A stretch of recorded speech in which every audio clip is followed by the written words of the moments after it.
Bon, bonjour à tous, merci d'être là. Bienvenue pour le 5e webinaire Innovatome. Ce webinaire il s'intitule « Quelles innovations pour garantir les compétences de notre filière ?» Je suis Alban Martinez Delquero, je serai votre modérateur aujourd'hui. Et pour poser vos questions au fur et à mesure, vous pouvez utiliser deux onglets. Alors le canal chat, si vous avez un souci technique, et le canal questions-réponses QR pour tout ce qui traite de la conférence elle-même. Vous pourrez voter pour les questions qui vous intéressent le plus et on tâchera d'y répondre ensuite avec les intervenants. Alors j'ai le plaisir aujourd'hui de présenter Isabelle Bailly, qui est responsable de l'unité d'enseignement de l'INSTN à Saclay. Elle est également chef du projet EVOC, dont elle va nous parler aujourd'hui, et Jean-Marie Ami, qui est chef du département réacteurs avancés et école de design dont il va nous parler aujourd'hui. Alors, ce webinaire, pour ceux qui ne le savent pas, est organisé par la SFEN Jeune Génération, qui rassemble les étudiants et jeunes professionnels de la SFEN, Société française d'énergie nucléaire. La SFEN Jeune Génération a plusieurs activités au niveau international, national et en région. Et ces webinaires Innovatome ont pour but de faire connaître aux étudiants et jeunes professionnels les activités d'innovation des acteurs de la filière nucléaire, mais également de rencontrer les hommes et les femmes passionnés par leur métier. Pour en savoir plus, vous pouvez nous retrouver sur les réseaux sociaux. Pour ma part, je suis impliqué dans la SFEN Jeune Génération, notamment dans l'organisation de ces webinaires. Et en parallèle de ça, je suis ingénieur chez Framatome, où je travaille sur les accidents graves de réacteurs nucléaires. Donc, ce webinaire, il s'inscrit dans un cycle de 3 webinaires qui s'intitule « Former, innover, informer, la filière nucléaire se réinvente ». Et le webinaire d'aujourd'hui a pour thème « Quelles innovations pour garantir les compétences de notre filière ?» La formation du personnel dans l'industrie nucléaire a depuis toujours été au cœur des préoccupations de la filière, parce que notre domaine présente une technicité importante. Développer et maintenir ces compétences pour l'exploitation des installations du cycle, mais également pour toute l'étape du développement, est crucial. Historiquement, la création de l'INSTN, établissement précurseur pour la formation spécifique au nucléaire, en 1956, n'a suivi que de 8 ans la première divergence de la pile Zoé en décembre 1948. Depuis, de nombreux établissements ont développé des formations dans ce domaine. La SFEN en recense 70, spécialisées dans le nucléaire, dans un contexte où 37% des entreprises de la filière recrutent des personnes issues de formations spécifiques au nucléaire. Le GIFEN, dont la présentation de la feuille de route par Cécile Arbouille a fait l'objet d'un précédent webinaire, auquel vous pouvez accéder en replay, travaille avec l'ensemble des industriels de la filière sur cette thématique, qui a également été ciblée par le plan de relance pour la filière nucléaire. Aujourd'hui, nous allons voir 2 exemples phares avec Isabelle Bailly et Jean-Marie Ami pour nous éclairer sur le sujet. Alors, Isabelle Bailly, vous êtes à l'INSTN, acteur historique de la formation initiale et continue dans l'industrie nucléaire. C'est un établissement moteur pour le développement de nouvelles méthodes d'enseignement, de nouveaux supports, et où l'innovation est envisagée, même là où les méthodes classiques prévalent. Donc, Isabelle Bailly, je vous invite à commencer. Je vous laisse la parole pour 15 minutes, et nous enchaînerons sur une phase de questions-réponses ensuite. Merci. Merci Alban. Bonjour à tous. Donc moi je vais vous présenter au début ce qu'est l'INSTN, même si je sais qu'on a l'habitude de ne pas le présenter parce que tout le monde connaît, mais enfin ça fait du bien quand même de savoir ce qu'on y fait. Puis après je vous présenterai ce projet que nous avons mis en place qui s'appelle EVOC. Alors d'abord, l'INSTN, effectivement souvent on décline INSTN, mais nous on s'attache à vous préciser que c'est une école de spécialisation des énergies bas carbone, puisqu'on regroupe le nucléaire, bien évidemment, mais aussi toutes les énergies renouvelables, solaires et tout ce qu'on peut trouver dans la filière. Et il faut bien savoir que aussi l'INSTN est impliqué dans les technologies de la santé. Alors, je vais vous dire 2 mots là-dessus. Si on passe à la suivante. Je ne sais pas si c'est moi qui fais. Non, voilà, ok. Donc oui, 60 ans. L'INSTN a été créé il y a longtemps, il y a plus de 60 ans, avec comme objectif délivrer des enseignements, mais aussi des formations pour toute la filière, qui sont de haute spécificité, et pour tout niveau de qualification, donc de l'opérateur à l'ingénieur et même aux chercheurs. avec comme mission développement de compétences individuelles et bien évidemment tout ce qui est compétitivité en regard de ce que nous demandent bien évidemment les entreprises. Alors, on voit qu'il y a de la formation initiale, donc des diplômes propres. On connaît tous le diplôme du GA, du génie atomique, mais vous connaissez peut-être moins le diplôme du DQPRM, hein, qui forme les opérateurs pour la radiothérapie et qui est un diplôme obligatoire pour pouvoir exercer.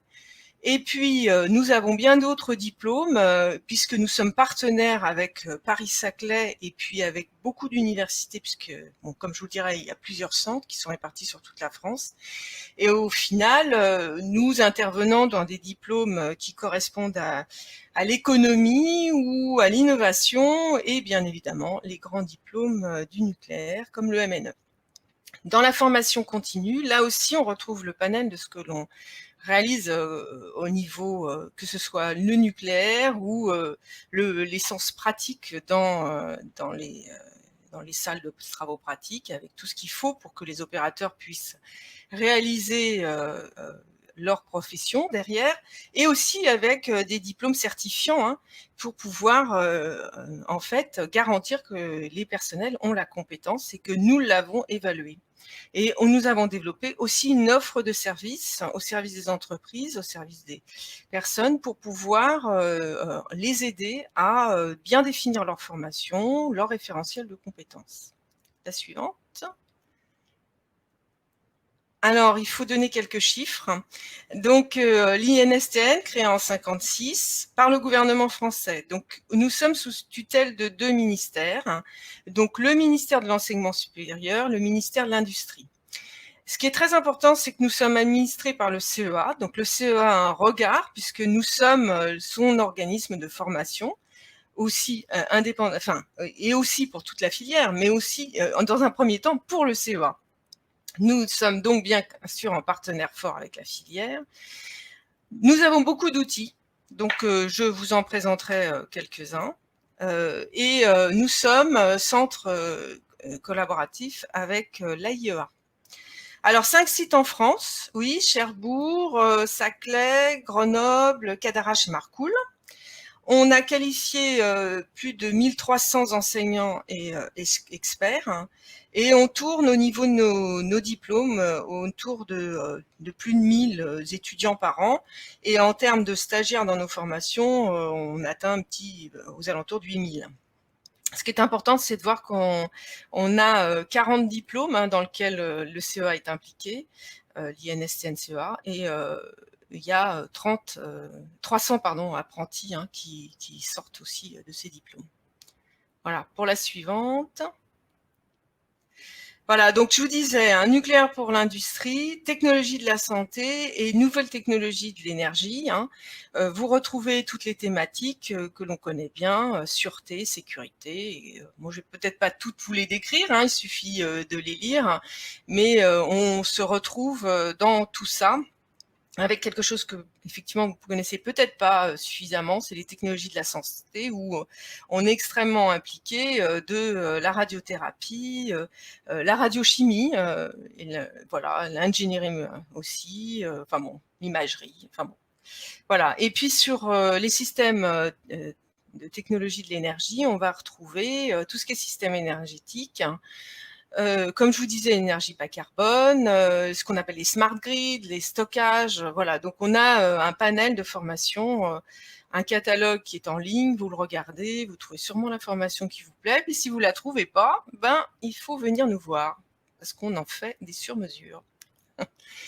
Voilà, alors ça c'était l'INSTN. Maintenant, on va revenir un peu plus dans les outils. Qu'est-ce qu'on utilise à l'INSTN dans le domaine nucléaire pour former nos personnels et nos étudiants. Alors j'essaie de faire un petit tableau, un petit graphe pour essayer de positionner nos outils. Donc en ordonnée, vous voyez les connaissances physiques et théoriques, hein, donc qui évoluent graduellement, et puis ce qu'on appelle de la mise en situation opérationnelle. Donc, on a effectivement, dans les extrêmes, on a les codes de calcul, Qatar, Apollo, Chronos, enfin tout ce que vous voulez en code de calcul. Et de l'autre côté, on a tout ce qu'on appelle les chantiers écoles. Et les plus utilisés, c'est ce qu'on appelle les chantiers écoles pour la radioprotection, où effectivement, on rentre, on se met en situation, on fait de la mesure. Et autour de ça, vous avez d'autres outils. Donc les plus connus, c'est les simulateurs 2D, CPWR, SOFIA pour tout ce qui est évolution en fait incidentelle. Et puis on conserve, et en particulier à l'INSTN à Saclay, aussi beaucoup de possibilités pour faire des TP de physique nucléaire. Parce qu'on est beaucoup sur le simulateur, mais souvent, il vaut mieux se retrouver dans les conditions, savoir faire une mesure, être en contact avec un rayonnement, et puis voir comment se comportent les gens vis-à-vis de ça. Potentiellement voir qu'ils n'ont pas peur, parce que sinon ils n'y arriveront pas, rentrer dans une installation. Et puis donc nous avons toutes les mesures, alpha, gamma, là on est en train de développer un peu plus de neutronique, qui manquait au catalogue, mais vous avez aussi sur les matériaux, sur de la biologie. Voilà, donc beaucoup de domaines, la radiochimie aussi. Et donc moi je vais vous parler d'un petit nouveau, qui est le simulateur 3D en réalité virtuelle qui s'appelle Evoque. Voilà, on va passer à la suivante. Alors qu'est-ce que c'est Evoque ? Evoque, c'est ce qu'on appelle une plateforme multimodale d'enseignement physique des réacteurs nucléaires. En fait, l'INSTN a toujours fait en sorte de pouvoir avoir accès à un réacteur pour permettre aux étudiants de connaître ce que c'est qu'un réacteur, comment on rentre dans cette installation, comment on le pilote. Et plusieurs ont été utilisés pour faire les formations, mais le dernier en date, c'était le réacteur ISIS qui était utilisé en formation. Et on a, comme vous le savez, beaucoup se sont arrêtés, mais lui, il s'est arrêté en 2018. Et donc, on s'est posé la question, à partir de 2016, mais qu'est-ce qu'on va bien pouvoir faire pour remplacer ce réacteur ? Alors, une solution facile aurait été de se dire on va essayer d'en trouver un autre et puis se raccrocher.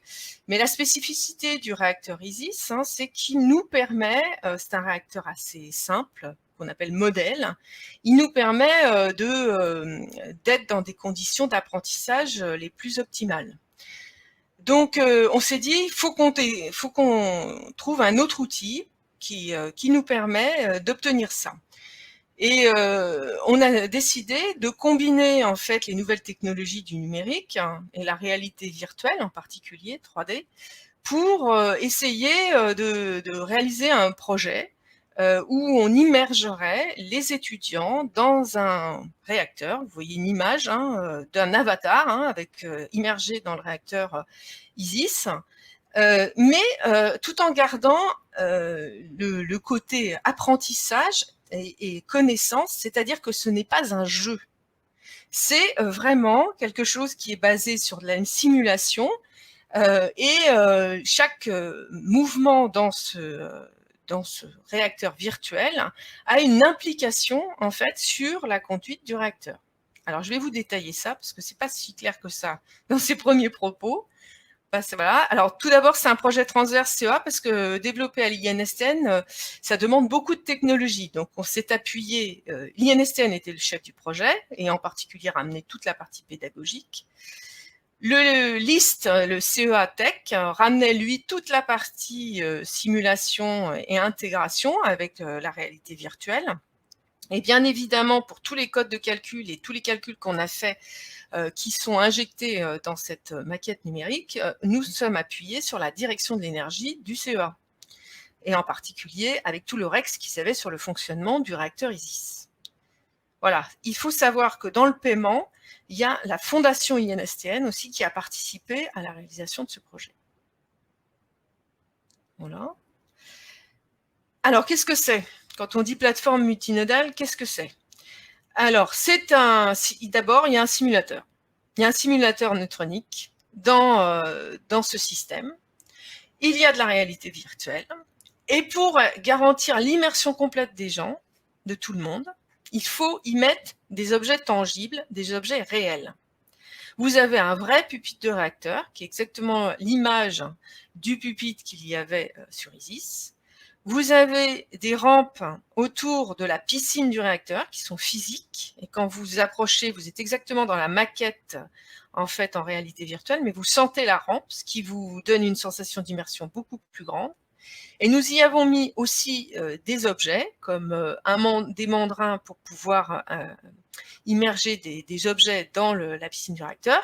Et aussi, enfin vous le verrez par la suite, c'est la deuxième item de ce qu'on a réalisé, nous pouvons avoir accès à la manipulation du combustible dans la piscine, ce que j'appelle le chargement de combustible. C'est une salle de cours, c'est une plateforme aussi, ce qu'on appelle Learning Management System, avec l'utilisation de vidéos qui ont été créées à partir des vidéos d'Isis, mais aussi des vidéos que nous avons créées nous-mêmes, hein, et bien évidemment du e-learning. Voilà, donc c'est dans le cadre de la transformation numérique en fait de tout l'institut qu'on a utilisé aussi toutes ces plateformes numériques qui étaient commencé à être mises en place et qu'on utilise dans le cadre de Evoque. Alors, la suivante. Voilà, donc d'abord, avant tout, il faut que vous compreniez que c'est une salle, 2 salles même. Voilà, donc avec une salle qui correspond à une salle de commande, où vous retrouvez le pupitre de commande, c'est la salle numéro 59, là, si vous voyez sur le slide, et dedans, vous y retrouvez comme une salle de cours, hein, avec le pupitre de commande, des écrans pour que le prof puisse réaliser son cours. Vous avez au fond, on voit un petit ordinateur, c'est parce que dans le cadre du chargement de combustible, on réalise aussi de la simulation 2D du plan de chargement avant de le réaliser. Vous passez par un SAS avec un contrôleur main-pied, un habillage avec des blouses et des gants. Et après, vous passez au travers du rideau et vous arrivez dans la salle de réalité virtuelle où, si vous regardez la salle, la vue de cette salle, vous voyez surtout une barrière et quelques éléments comme je vous ai mis, des joysticks, un mandrin et cette barrière autour. Et vous vous équipez d'un casque en réalité virtuelle, et puis vous commencez à déambuler dans cette salle, mais en étant en fait dans le réacteur. Donc vous vous équipez en fait vous devenez un avatar dans cette réalité virtuelle. Ce qui est important de savoir, c'est que quand vous manipulez un mandrin, eh ben vous voyez la réponse directement sur le pupitre de commande, parce que ça agit complètement sur le pilotage. Tout est en interaction forte. Quand vous faites une action sur le pilotage, vous le voyez de l'autre côté.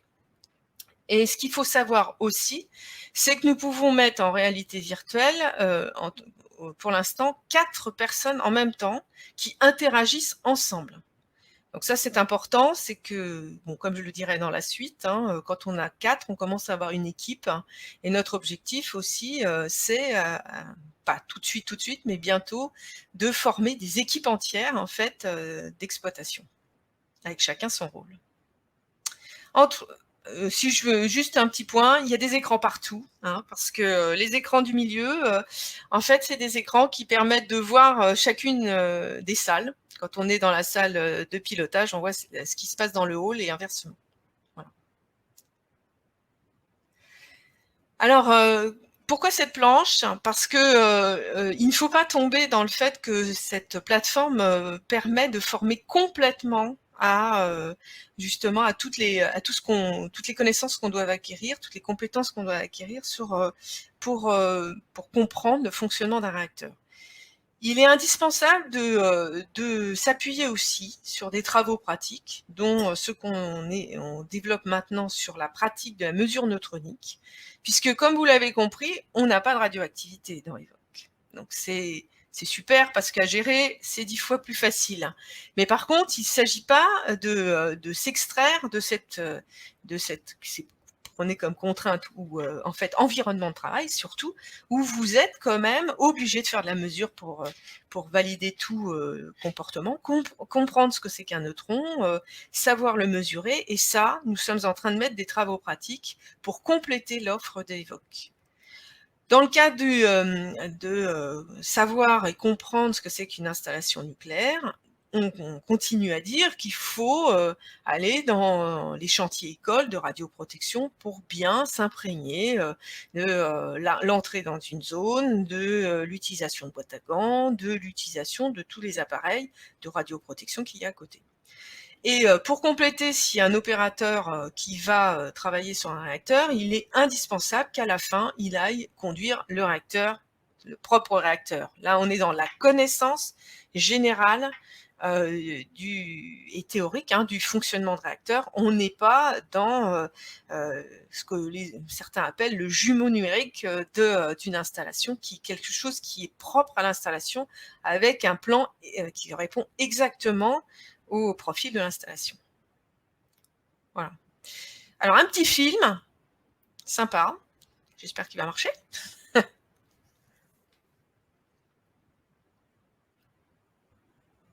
Il n'y a pas de son. Vous entendez? Ce serait bien de remettre le son.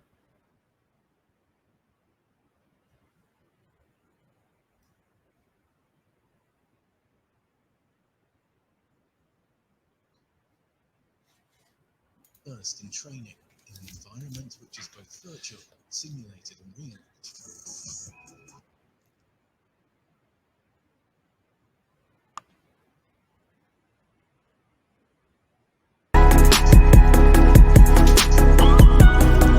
Enabling interactive practice for about 15 trainees. EVOC's equipment is spread over 2 rooms, comprising a reactor physics simulator, a hall equipped with a virtual reality immersion system and physical objects, a control room and a classroom equipped with the latest educational innovations. The particularly realistic setup, including in terms of sound reproduction, helps to make the training on the range of standard operations, putting reactor core components in place, operating the reactor, handling mandrels, highly realistic, and helps improve trainees' understanding of the physical phenomena. Trainees have immediate feedback on the operation carried out, both through the virtual reality headset, on the control panels, and in the real physical environment. The simulator manages changes to the parameters corresponding to the operations in real time. Trainees can practice in a setting where they're allowed to make mistakes, and instructors can then validate attainment of key competencies. All these interactions allow trainees to acquire knowledge, as well as the behaviours and reflexes needed to ensure the safety and security of nuclear facilities. With EVOC, they not only develop their critical thinking, but also develop sensory motor skills which make them able to react in any type of situation, including when under high stress. In designing this new platform, INSTN has drawn on over 60 years of experience in the field of nuclear education and training. EVOC represents a new stage, an educational breakthrough in reactor physics training. Bon, c'est un objet de pub, hein. Oui, la musique est sympa, tout quoi. Non, par contre, indépendamment de tout ça, voilà, ce que vous avez pu voir, enfin, difficilement parce que je vous l'avais pas dit avant, c'est que nous nous sommes appuyés sur les opérateurs de ISIS pour aider là c'était des étudiants, à s'approprier le pilotage du réacteur. Et donc ils sont là pour aider les étudiants à faire bien un démarrage du réacteur comme il faut, avec une approche sous-critique, etc. Donc il est important, c'était très important pour nous de montrer aux étudiants aussi toute la complexité en fait du pilotage d'un réacteur, et puis de la réalité, faut le rendre réaliste et qu'ils comprennent. En plus, bon, pour votre info, les opérateurs, eux, sont extrêmement contents aussi de venir en fait repiloter ce réacteur. Donc c'est très bien. Voilà, la suite, c'est que en septembre, là, nous montons d'autres TP. Et donc le TP, c'est chargement de combustible.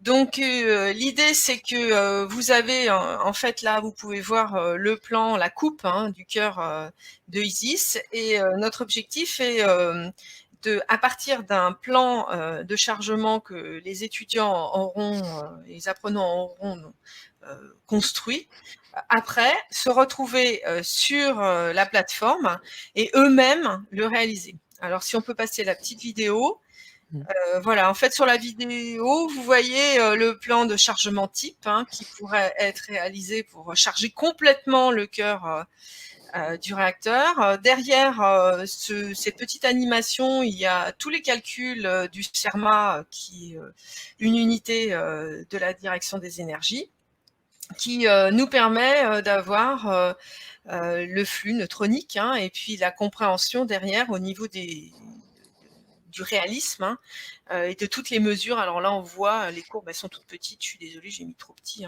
Mais c'est la mesure en fait des détecteurs neutroniques qui sont juste à côté. On voit les petits points verts que l'on voit juste en dessous du cœur. Donc on leur demande de réaliser le formulaire de calcul en utilisant en fait un code qui s'appelle Anubis, qui se base sur les codes Apollo et Chronos 2. Et puis après, dans les conditions, c'est on veut un cœur qui pour nous répond aux objectifs neutroniques, mais qui soit construit en respectant bien évidemment les règles de sûreté nucléaire. Et après, ils vont dans le hall et le réalisent. Donc là, vous voyez les concepteurs en fait de ce haptique, ce dispositif haptique composé de joysticks à retour d'effort. C'est les membres c'est des gens de CEATEC qui, bon, eux, travaillent sur l'usine du futur et tous ces objets-là.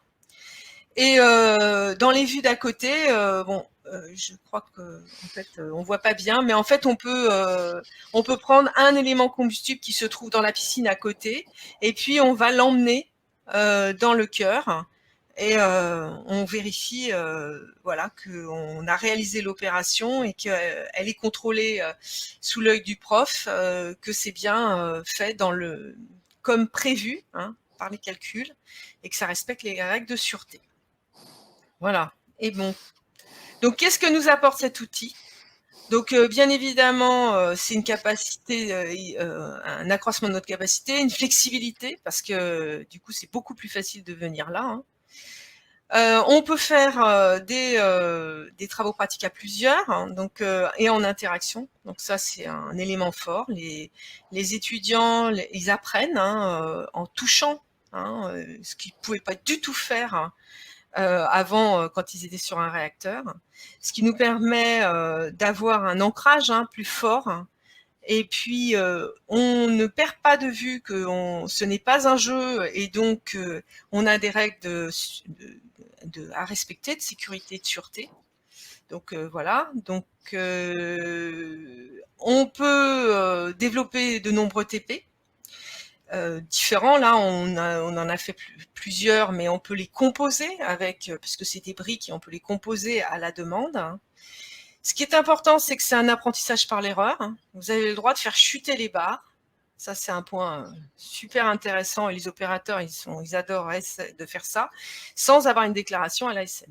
Donc c'est quand même très intéressant. Donc les étudiants comprennent toute la difficulté de piloter le réacteur sans faire chuter les barres, mais s'ils le font, il n'y a pas de risque derrière.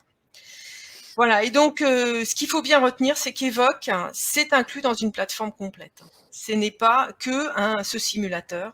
Comme je vous l'ai dit, il y a tous les TP et tout ce qu'il y a autour. Alors pour finir, les réussites, qu'est-ce qu'on a réussi à faire? Donc la promotion du génie atomique s'est formée en remplacement d'ISIS sur CTP. La promotion ce qu'on appelle le NRPE, c'est une des filières du MNE, du Master Nucléaire Énergie, est venue se former. Nous avons aussi accueilli les étudiants du CNAM avec la formation sciences et techniques nucléaires, des visites réacteurs pour un autre diplôme qui est le Master Technologie et Innovation. Et nous avons accueilli les élèves de l'école polytechnique pour eux un TP sur le fonctionnement du réacteur. Nous le proposons dans nos formations professionnelles. Pour l'instant, nous l'avons mis sur une formation qui s'appelle CCRN pour le recyclage, l'initial et le recyclage des conducteurs de piles. Et bon, comme c'est un objet, comme vous avez pu voir, on a fait un joli film, mais un objet de communication, il y a énormément de visites. Mais la visite que nous retenons le plus, c'est que nous avons eu la délégation de la IEA qui est venu et pour lequel nous avons validé avec eux qu'il faut étendre l'utilisation d'Evoque voilà, dans des formations proposées par l'agence. Voilà, moi j'ai fini. Formidable. Bon, merci beaucoup Isabelle Bailly. C'est très très très complet. On a plusieurs questions qui sont arrivées pendant votre présentation. Alors, une notamment qui demande s'il y a d'autres installations similaires en Europe ou dans le monde. Peut-être que vous pourrez répondre. Oui, non, il n'y en a pas. Okay. C'est-à-dire que oui, par bout, il y a quelque chose, mais comme ça, complet, avec autant d'opérateurs en même temps, ça n'existe pas. Non, il n'y en a pas. Ok, très bien. C'est un challenge pour CEATech d'avoir 4 ensemble en réalité virtuelle. C'est pas si facile que ça. C'est un objet complet. Mmh. Très bien. Et alors, actuellement, le TP qui est réalisé, c'est un TP de chargement de combustible. Qu'est-ce que vous envisagez comme prochain développement? Alors, on envisage des développements sur plus les paramètres du réacteur, sur des mesures de température, voilà, au niveau de la piscine, différents points qu'on veut regarder, mais c'est plus technique. Et on pense aussi faire quelque chose un peu plus radioprotection, c'est-à-dire que on pense faussement contaminer nos étudiants et voir comment ils réagissent.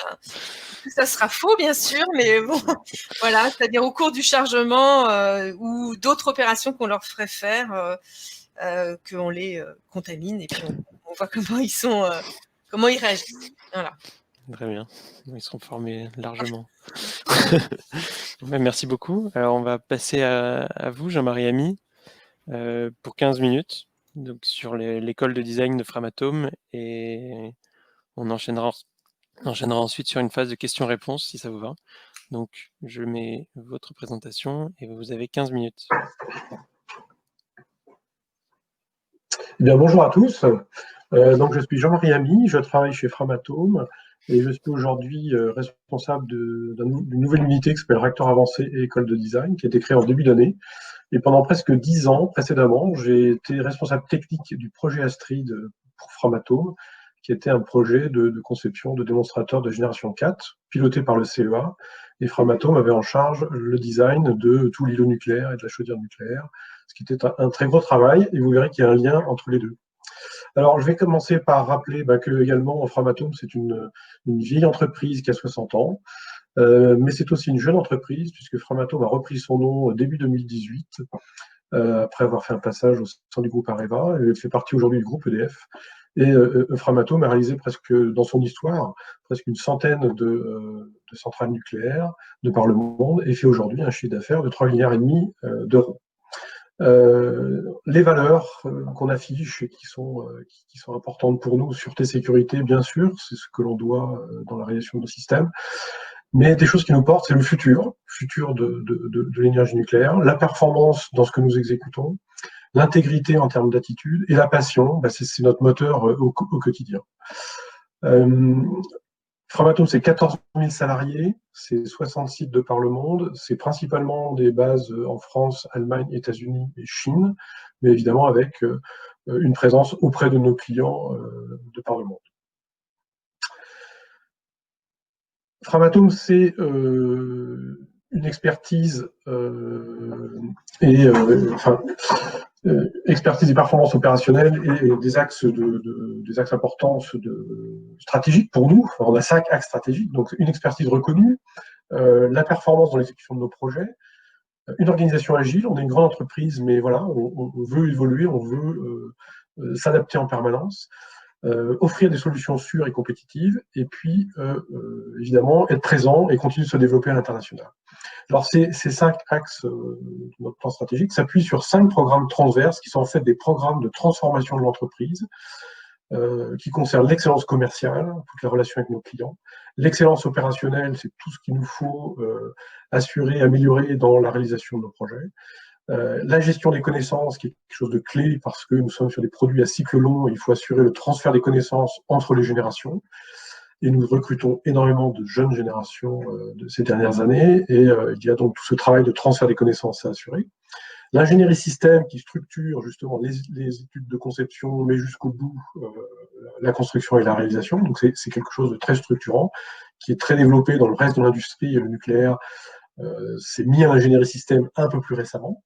Et la transformation digitale, qui est un levier formidable pour améliorer notre productivité et l'exécution de l'ensemble de ce que nous faisons. Donc ces projets qui sont en cours, ces programmes transverses, sont vraiment en train de transformer l'entreprise. Donc une vieille entreprise de 60 ans, mais qui aujourd'hui est en profond renouvellement. L'organisation, rapidement, il y a la direction technique et ingénierie, à laquelle je fais partie, donc qui regroupe l'ensemble des équipes d'ingénierie, la partie fabrication des composants et les projets de réalisation, la partie contrôle-commande, tout ce qui est système d'instrumentation et de contrôle des centrales nucléaires, que l'on déploie sur les centrales que nous construisons, mais également sur l'ensemble du parc mondial, avec une offre extrêmement intéressante dans la rénovation en particulier de ces systèmes de sécurité et de contrôle-commande. La fourniture de combustible, la fabrication et la fourniture de combustible, la conception évidemment en amont de ces objets, pour les réacteurs que nous avons construits, mais également au service de l'ensemble de la flotte des réacteurs nucléaires de par le monde. Juste pour préciser par exemple que les 2 EPR qui fonctionnent actuellement en Chine et qui fournissent un énorme volume d'électricité sont nourris à un combustible nucléaire fabriqué en France dans les usines de Romans-sur-Isère de Framatome. La base installée, ce sont l'ensemble des équipes qui assurent auprès des sites nucléaires et des centrales nucléaires les opérations de maintenance. Évidemment, en amont, il y a toute l'ingénierie de préparation. Et Framatome intervient sur une très grande partie de la flotte mondiale de réacteurs de puissance. Voilà. Alors, un mot sur l'école de design. C'est en fait un objet nouveau en construction dont j'ai la charge. Et d'emblée, il y a un lien très fort avec le projet Astrid. Et je vais vous expliquer tout ça. Le projet Astrid, c'est un projet donc, de démonstrateur de réacteurs de 4e génération qui a été initié en 2010, qui s'est terminé fin 2019. Et vous avez ici un résumé des grandes étapes de ce projet, vu sur la partie conception d'îlots nucléaires, qui était pilotée par Framatome, et avec la production d'un certain nombre de dossiers tout au long de ces années, avec différentes étapes. Et donc ça a été une formidable aventure pour la conception, pour l'ingénierie, et on en a tiré beaucoup de pratiques. On a développé et utilisé de nouvelles pratiques pour la conception de ce réacteur Astrid, qui en parallèle se sont essaimés sur un certain nombre d'autres projets. Voilà, donc pour Framatome, ça a été presque 2 millions d'heures d'ingénierie sur toute la période, et on a mobilisé plus d'une centaine d'ingénieurs en permanence sur ces sujets de toutes les disciplines. Donc, qu'est-ce qu'on en a tiré? On en a tiré que ça a été un formidable moteur pour l'innovation dans nos pratiques managériales, dans nos méthodes d'ingénierie, l'introduction du système engineering, des démarches de conception à coût d'objectif, de conception en vue de la construction, on intègre ces contraintes très tôt, et puis l'usage évidemment à haute dose de maquettes 3D et de fonctionnement de conception en mode agile, ce qui est quelque chose qui est quelque part nouveau lorsqu'on s'adresse à des systèmes procédés ou des systèmes complexes comme des réacteurs nucléaires. On a également introduit, je dirais, des outils de prototypage, au-delà de la simulation numérique avancée, du prototypage physique via un Fab Lab, et du prototypage virtuel via un espace de réalité virtuelle. On pouvait aller visiter les systèmes, contrôler, voir l'avancement de la conception et de manière pluridisciplinaire et collaborative, faire un certain nombre de vérifications de la conception, soit en interne, soit avec nos parties prenantes, dont les équipes du CEA. En parallèle de ça, on n'a pas fait que des études et de la réalité virtuelle, on a fait également un certain nombre d'essais, de qualifications, de dérisquage pour justement limiter les risques.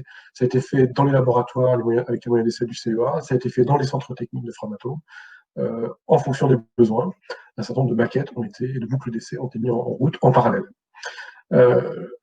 La capitalisation des connaissances, évidemment, ça a été un enjeu, en particulier à la fin du projet, pour garder la trace de tout ce qui avait été fait et pour avoir des moyens faciles d'accès à l'ensemble de la documentation qui a été produite, puisque plusieurs dizaines de milliers de documents ont été produits durant toute cette période. Un focus sur des nouvelles pratiques. J'en ai parlé, Astrid a été vraiment un levier formidable pour développer et utiliser de nouvelles pratiques en matière de conception. Et donc là, c'est un focus sur ce qu'on appelle l'ingénierie concourante. C'est comment on va rapidement capter de manière pluridisciplinaire des règles métiers, l'expérience des experts. Et sur un système donné, on va regrouper tout ça avec des contraintes, les exigences que doivent porter ce système, des objectifs de performance qui sont de tous ordres, les coûts également, et on va câbler toutes ces connaissances dans un outil d'aide à la décision qui va nous permettre de faire des choix en matière d'architecture, de vérifier que nos choix sont robustes des incertitudes que nous avons sur un certain nombre de données. Et donc, c'est une façon d'outiller, je dirais, ces choix à critères multiples, ces points de passage pour la conception où on doit effectivement choisir et qui sont évidemment des moments clés lorsqu'on déroule un projet, quand on part d'un système dont on n'a pas complètement une idée de toutes les solutions qu'on embarquera à la fin. Ce qui était tout à fait le cas sur Astrid. Évidemment, j'en ai parlé, la simulation numérique avancée. Donc là, on trouve tous les outils de simulation d'ingénieurs dans toutes les disciplines, que ce soit la neutronique, la radioprotection, la propagation de rayonnement, la mécanique des fluides, la mécanique des structures, la dynamique, tout ce qui est comportement des composants sous séisme, etc. Et puis, évidemment, pour accélérer nos boucles, nos itérations de conception et accélérer ces gros calculs, on a utilisé ce qu'on appelle des métamodèles, qui sont une façon de réduire les gros calculs sous des fonctionnels ou des fonctions qu'on peut utiliser beaucoup plus rapidement, ou l'intelligence artificielle aussi, qui via des techniques d'apprentissage de toute la physique qui est générée par ces calculs, on peut également les naviguer dans des espaces d'exploration de design très rapidement et aller chercher des solutions et valider un certain nombre de prédimensionnements ou de faire des évaluations extrêmement rapides de solutions avec des cycles courts sur le temps d'ingénierie. Alors, de tout ça, eh bien, on a le projet Astrid s'étant arrêté, eh bien, on a décidé de prolonger finalement ce qu'on va appeler cette école de design, ce bac à sable pour l'ingénierie, où on peut tester, expérimenter et mettre en œuvre de nouvelles pratiques, de nouveaux outils. Donc, l'objectif pour nous, c'est, à partir de toute cette expérience qu'on avait évidemment accumulée, de toutes ces pratiques qu'on avait accumulées, mises en œuvre et validées dans le cadre du projet Astrid, eh bien, c'est de garder finalement cette dynamique, de continuer d'utiliser, d'explorer, de valider tous les outils qui sont adaptés en particulier pour des phases amont de design, et d'alimenter évidemment tout ça par des études d'ingénierie pour ne pas rester que dans des formations un peu théoriques. Et donc, les réacteurs avancés, mais pas seulement, fournissent tout un tas de sujets où on doit concevoir des systèmes, trouver des solutions, relever des défis de conception. Et donc aujourd'hui, on alimente finalement ce bac à sable pour l'ingénierie, cet apprentissage par la pratique, par un certain nombre de sujets, de design, de conception de systèmes complexes, et on continue d'explorer, de valider nos nouvelles pratiques en matière d'ingénierie et de les essaimer dans l'entreprise. Et il y a eu déjà beaucoup de retombées sur des projets qui se déroulent en parallèle. Voilà. Et on est évidemment en totale synergie avec ce dont j'ai parlé tout à l'heure, les programmes de transformation de l'entreprise, le système engineering, qui est évidemment au cœur de la démarche de conception, le knowledge management, donc toute l'évolution et les outils que l'on se donne pour faciliter l'accès à l'ensemble de notre documentation technique. Ça passe aussi par des outils du type wiki ou des vidéos, et donc tout ça est rendu le plus en plus accessible à tout le monde pour devenir ce qu'on appelle une entreprise apprenante. La transformation digitale, on va le voir juste après, on utilise évidemment de la simulation avancée, mais aussi la réalité virtuelle en ingénierie, qui est quelque chose qui a été tout à fait nouveau pour nous. On a démarré cet usage dès 2015. Voilà. Alors on a une infrastructure qui est aussi un marqueur de cette école de design, c'est ce qu'on appelle le SPOT. C'est un lieu dédié qui est situé au sein de l'établissement de Framatome à Lyon et qui regroupe un certain nombre d'outils dont j'ai déjà parlé.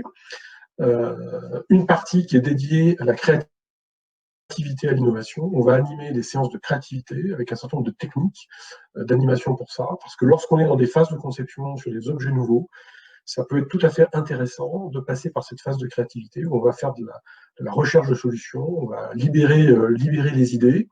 On le fait en interne, on le fait aussi avec les clients ou les parties prenantes. On l'a fait avec le CEA sur Astrid, par exemple. On a une partie Fab Lab où on va, avec les imprimantes 3D, prototyper, réaliser des objets en 3D. Et ça facilite énormément la compréhension de ces objets, de ces concepts. Donc, c'est un rôle de communication. Et aussi, on va valider aussi un certain nombre je dirais, la conception en tant que telle. Et puis une partie réalité virtuelle, où là, on va, à partir du moment où on a des maquettes 3D de morceaux de système ou de bouts d'installation, voire d'installation complète, eh bien, de pouvoir faire des séances immersives, collaboratives, où tout le monde va voir la même chose, que ce soit un ingénieur sûreté, un neutronicien, un mécanicien, un projeteur de bureau d'études, et on va partager la même réalité, et on va discuter, comprendre, valider, modifier, améliorer, détecter un certain nombre de problèmes. Et de la même façon, lorsqu'on est dans la phase de production de résultats, on va pouvoir partager ces résultats avec notre client de manière extrêmement efficace, très didactique. On n'a pas besoin d'ouvrir et de lire des centaines de pages de documents d'ingénierie, on n'a pas besoin d'ouvrir des dizaines de plans compliqués. On a une perception immédiate de l'objet dont on parle et du niveau de design auquel on est arrivé. Voilà. On a également une partie robotique où on teste des interfaces un peu nouvelles pour faire du pilotage de robots dans des opérations, je dirais, un peu uniques, où il faut pouvoir faire piloter des robots par des opérateurs non spécialistes et pour faire des opérations qui ne sont pas forcément répétitives. Voilà. Alors, en 2016, nous avons été labellisés Vitrine Industrie du Futur dans le cadre de la démarche Industrie 4.0 pour l'usage et le déploiement de la réalité virtuelle au sein de nos pratiques d'ingénierie pour la conception des réacteurs. Et donc, comme ça a été dit précédemment, la réalité virtuelle, ce n'est pas un jouet, c'est vraiment un outil qui est extrêmement utile, que nous avons intégré dans nos processus d'ingénierie. Nous avons développé du retour d'expérience pour bien caler les moments où c'est le plus utile de passer par ces séances immersives.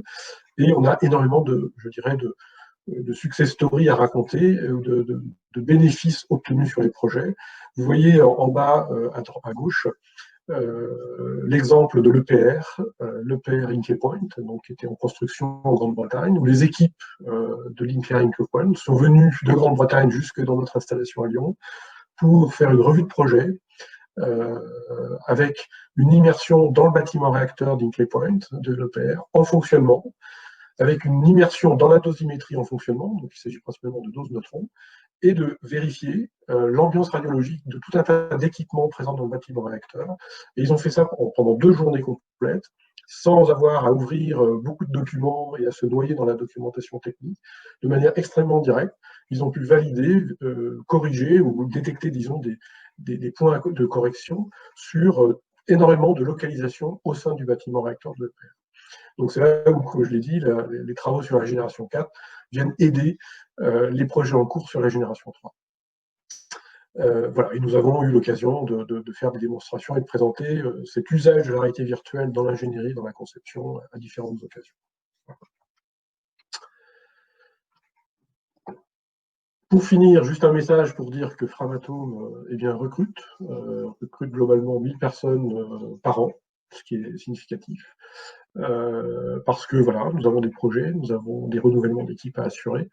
Et donc voilà, c'est le message que je fais passer avec beaucoup de métiers, une très grande diversité de métiers. Là, je vous ai juste fait un petit focus sur l'ingénierie de conception et des projets amont, mais il y a évidemment énormément de métiers et d'opportunités dans l'entreprise. Voilà.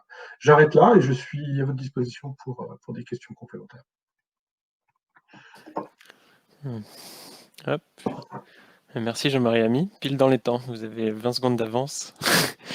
Donc, félicitations. Alors on a plein de questions qui sont arrivées pendant que vous parliez. Il y en a qui demandent, par exemple, si des étudiants, combien de personnes travaillent sur le projet Design School et si des étudiants externes à Framatome sont envisagés. Ils demandent si à terme c'est un projet qui sera transverse à toute la filière nucléaire. Alors, je l'ai dit, c'est un objet en création, donc on est en train de pousser ce concept. Donc aujourd'hui, on le déploie, au service de projets qui sont à l'intérieur de l'entreprise. Au passage, en particulier, tout l'espace du Spot est un des lieux les plus visités peut-être de la ville de Lyon, enfin j'exagère un peu, mais effectivement, en permanence, on a énormément de visites de la filière nucléaire, via Nucléaire Vallée, qui est également très proche de nous sur Lyon, mais via également l'ensemble des écoles, pas seulement de la région. Voilà, donc ça c'est quelque chose qui est fait extrêmement fréquemment. On fait des démonstrations, on leur explique comment on fait, on leur parle de nos pratiques d'ingénierie d'aujourd'hui et de demain.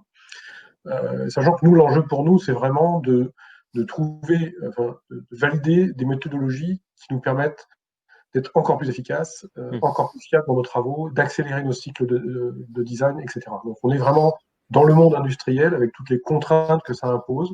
Et c'est ça aussi, disons, je dirais la dimension un peu passionnante et challenging de ce que l'on fait. Alors évidemment, à terme, déjà, l'enjeu pour nous, c'est de développer cet outil à l'intérieur de Framatome, et pas seulement que dans l'ingénierie réacteur, mais dans l'ingénierie du combustible, dans l'ingénierie de la maintenance. Donc on a déjà quelques initiatives par rapport à ça.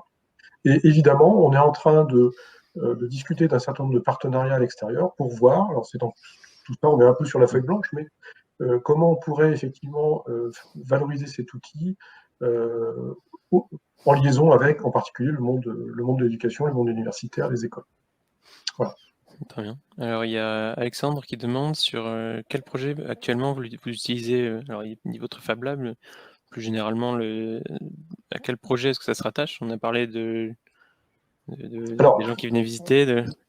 Bien sûr, au-delà d'Astrid, nous, on continue de faire, je dirais, de la veille technique et de l'évaluation technique de tout un tas de systèmes nucléaires du futur, parce que ça fait partie de nos travaux. Voilà. À partir de là, il y a également, les projets en cours utilisent nos outils. Donc, typiquement, lorsqu'il y a des outillages à concevoir pour de la maintenance, le Fab Lab peut tout à fait être utilisé pour valider finalement la conception. Lorsqu'il y a des opérations et des scénarios d'intervention à faire sur des installations, en particulier quand ce sont des choses un peu prototypes, la conception de ces opérations se fait et peut être validée à travers l'espace de réalité virtuelle. Je citerai juste un exemple. Framatome est impliqué, par exemple, a été impliqué dans des concours de scénarios pour aller repérer le corium fondu dans la centrale, dans les réacteurs de Fukushima au Japon. Et donc pour ça, on a utilisé effectivement la réalité virtuelle et pour faire des démonstrations de un peu les idées que nous avions pour aller je dirais, s'approcher des zones sensibles, comment on circuler à l'intérieur de la centrale de manière astucieuse. Et grâce à ça, d'ailleurs, on a convaincu notre client japonais qu'on avait des bonnes idées et qu'on pouvait continuer de travailler pour eux. Ça a été très démonstratif. Donc, on a un certain nombre d'histoires à raconter. J'en dirais une autre, c'est les équipes d'EDF qui sont sur la centrale de Brennelis en Bretagne, qui est en démantèlement depuis longtemps. Eh bien, ils ont traversé la France pour venir à Lyon, voir de plus près finalement leur installation, alors pas en réalité virtuelle, mais cette fois-ci via ce qu'on appelle des scans laser 3D, donc une reconstitution 3D de l'intérieur de leurs locaux. Et à l'intérieur de ça, on a pu simuler un certain nombre de scénarios d'intervention, et ils ont pu là encore avoir une très très bonne compréhension de ce qui était en préparation. Et donc là aussi, gain de temps, gain en termes de communication et de compréhension, surtout je dirais, lorsqu'on a affaire à une variété de disciplines ou de spécialistes ou de gens de projet qui doivent discuter avec des experts de matériaux ou de démantèlement. Clairement, la réalité virtuelle facilite la communication. Ah, très bien. C'est un peu la même chose qu'avec Evoque. Alors, peut-être que Madame Baillet, est-ce que vous êtes là? Oui, je suis là. Ah, parce qu'on voyait Evoque qui permet d'avoir aussi bien les étudiants que les opérateurs. Alors j'avais utilisé Isis moi pour ma formation, mais j'avais juste le droit de faire tomber les barres. Hein. Voilà. Je n'amenais pas la criticité. Mais du coup, aujourd'hui, c'est ça l'intérêt d'Isis, de Evoque. Même si on perd le vrai réacteur, d'une certaine manière aussi, on peut contaminer des étudiants, on peut faire des choses qui n'étaient pas possibles avant, c'est ça? C'est ça, c'est exactement ça. Mais par contre, on est complémentaires. En fait, ce n'est pas la même chose du tout. Hein. Bon, moi, j'ai travaillé sur le laser mégajoule où on utilisait aussi une maquette comme ça. Ça nous a permis de voir quels étaient les meilleurs endroits pour aller faire de la maintenance. C'est indispensable. Ces outils sont là. Nous, on est avec Evoque dans un outil qui permet d'appréhender la compréhension du fonctionnement d'un réacteur, mais pour pour son fonctionnement. Je veux dire, on prend un réacteur modèle. J'ai vu dans les questions pourquoi vous prenez celui-là, parce que c'est un réacteur modèle. Si on prenait quelque chose, un REP complètement fermé dans une cuve, les étudiants, ils n'auraient pas la sensation de participer au pilotage du réacteur. Et ça, c'est plutôt dans la vision operating, c'est-à-dire qu'on a changé de monde. C'est le monde où maintenant j'ai une opération à faire et effectivement je dois connaître l'environnement où je suis. Ce qui n'est pas du tout la même philosophie. Hein. Voilà, c'est deux mondes qui sont nécessaires, hein, parce que si vous n'avez pas les bases, c'est pas la peine de rentrer dans l'installation non plus. Voilà. Puis, mais après, il faut savoir où est le tuyau et c'est plutôt que d'aller démonter celui d'à côté. Enfin, je sais pas, c'est pas dans la même chose. Oui, on évite. Voilà. Ouais. Ah, trop bien. Mais, dernière chose, une question, est-ce que Evoque remplace complètement Isis Alors, comme je l'ai dit, hein, il ne remplace pas Isis puisqu'il manque la partie radio et radioéléments. Enfin, vous n'avez pas de radioactivité dedans. Donc, ce qui lui manque, c'est il faut le compléter impérativement par des TP où vous manipulez des radioéléments. C'est indispensable. Il faut pas exclure cette partie-là. C'est pour ça qu'on s'intéresse à rajouter ce qu'on appelle la détection neutronique, hein, parce que si vous ne maîtrisez pas ça dans le pilotage, vous ne savez pas piloter un réacteur. Si vous n'avez pas compris comment ça fonctionnait, comment on détectait un neutron, ce qu'était un neutron et comment on le détectait, c'est pas la peine. Voilà, donc moi je dis qu'il remplace à 90%, plus en complétant avec les TP, vous arrivez à 100. Voilà. Très bien. Bon, écoutez, j'ai une dernière question pour Monsieur Ami. Alors, on a parlé de la diffusion de l'école de design au-delà de Framatome. Très rapidement, est-ce que ça vise exclusivement les techniciens et les ingénieurs ou est-ce que ça va chercher plus loin? Est-ce qu'il y a des gens qui... Enfin, on a parlé de Brennilis, du coup, est-ce que ça a été créé de base pour les gens qui sont ni neutroniciens, ni thermohydrauliciens, ni mécaniciens, ni... Non. Pour nous, à la base, c'est surtout... ça fait partie de nos outils de conception, donc en première cible pour les équipes d'ingénierie. Et c'est amener des outils qui accélèrent les cycles d'ingénierie, qui accélèrent les itérations de design, et qui réduisent les temps de conception, et qui fiabilisent aussi la conception de tous ces systèmes complexes. Ça, c'est notre premier enjeu. Voilà. À partir de là, évidemment, il peut, en particulier l'outil de réalité virtuelle, qui est un outil et de travail pluridisciplinaire, mais aussi un outil de communication. Évidemment, on utilise, c'est un outil formidable pour communiquer, pour former, typiquement pour très rapidement présenter comment est constitué un EPR et tous ces systèmes. Eh bien, par la réalité virtuelle, c'est extrêmement rapide. On peut visiter toute l'installation. Le côté assez impressionnant, c'est qu'on est à l'échelle 1, donc on a vraiment un ressenti aussi de la taille des systèmes, de l'agencement. C'est ça qu'amène la réalité virtuelle, hein, en plus, en immersif. Voilà. Donc après, l'idée aussi, c'est toujours d'être ouvert vers l'extérieur, parce que nous sommes à la recherche de tous les outils qui aident à manager ce qu'on appelle la complexité de nos systèmes. Je répète, à fiabiliser nos pratiques d'ingénierie, à les accélérer. Et donc tout ça, ça agglomère énormément de choses. La simulation numérique, le management de toutes ces données complexes, l'ingénierie système, et puis comment on peut plus rapidement, justement, le prototypage physique ou virtuel, rapidement nous donne le résultat et nous permet de gérer encore plus rapidement. Donc ce sont ça nos principaux enjeux, avant tout. D'accord. Ok, c'est vraiment une nouvelles approches plus rapides. On Tout à fait, très vite. parce que c'est notre contexte à nous d'industriel, et c'est pour ça qu'on déploie ces pratiques-là. C'est vraiment avant tout au service de la performance de nos projets, de nos produits. Mais avec évidemment tout le côté collaboratif qu'on peut étendre à l'extérieur. Et c'est intéressant de partager ces nouvelles pratiques avec, y compris le monde universitaire, qui lui-même peut être à l'origine de nouvelles approches, de nouveaux outils. Et le digital nous amène énormément de choses aussi pour nous. Très bien. Alors j'ai une question en quelques mots pour tous les deux, qui est la même qu'on pose à tous les intervenants, qui est qu'est-ce qui vous a mené dans la filière nucléaire et qu'est-ce que vous diriez aujourd'hui à quelqu'un qui hésite à nous rejoindre? Je Madame Bailly, commence. allez-y. Alors, qu'est-ce qui m'a amené? Je suis tombée dedans, en fait. J'ai fait ma thèse. Non, moi, ce qui m'a amené, c'est le côté santé. Ça a l'air. J'ai commencé. J'ai une thèse en physique atomique et j'ai commencé, au fait, dans la santé. Voilà. Parce que, en fait, la santé avait besoin absolument de dispositifs nucléaires pour explorer le corps humain. Et donc, j'ai commencé par là. Mais vous voyez, ce que je voulais dire, c'est pourquoi y aller? Parce que voilà, on peut aller de la santé à aller sur une centrale nucléaire ou en passant par la formation.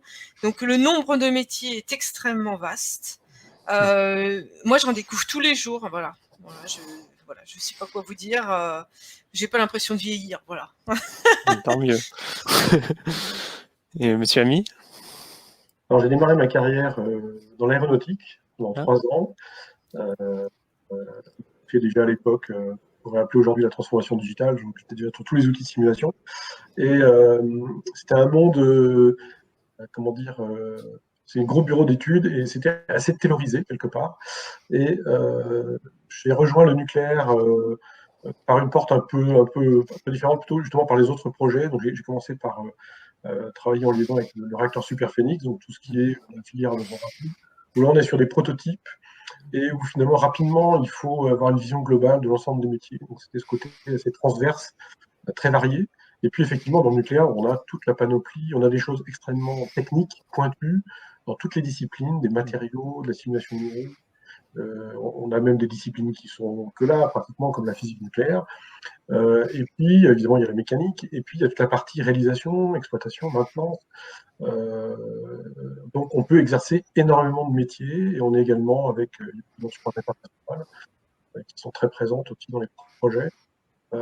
Donc, je crois qu'on peut avoir des parcours extrêmement variés, et effectivement, on ne s'ennuie jamais. Et aujourd'hui, moi, je suis très, très, très heureux de promouvoir toutes les nouvelles techniques utiles que l'on peut mettre au service même si on est des fois sur des produits à cycle long, on peut avoir un côté un peu traditionnaliste. On peut faire évoluer énormément de choses et tout ça, c'est compatible avec du digital à haute dose, avec des nouveaux outils, pour autant que ce soit évidemment pertinent et très, très utile pour ce qu'on a à faire. Très bien. Bon, mais ça résume les motivations de beaucoup, dont moi, de beaucoup de jeunes qui parlent de leur filière aux autres. Donc, je suis content, c'est transverse. Bon, merci à tous. Il est 14h03, on va se quitter. Merci pour vos questions, merci d'être restés, merci à nos 2 intervenants d'être venus. On a beaucoup appris. Merci à vous. Merci pour l'invitation. À une prochaine. Donc, si ceux qui ont 3 minutes acceptent, même 1 minute, de bien vouloir répondre à 2-3 questions, ça nous aide, nous, à améliorer la qualité des webinaires. Sinon, on vous donne rendez-vous pour le 6e, qui s'intitule le Knowledge Management, un outil au service de l'innovation, qui sera le vendredi 9 octobre à 13h. Merci beaucoup et excellente journée. À bientôt. Merci. Merci. Merci.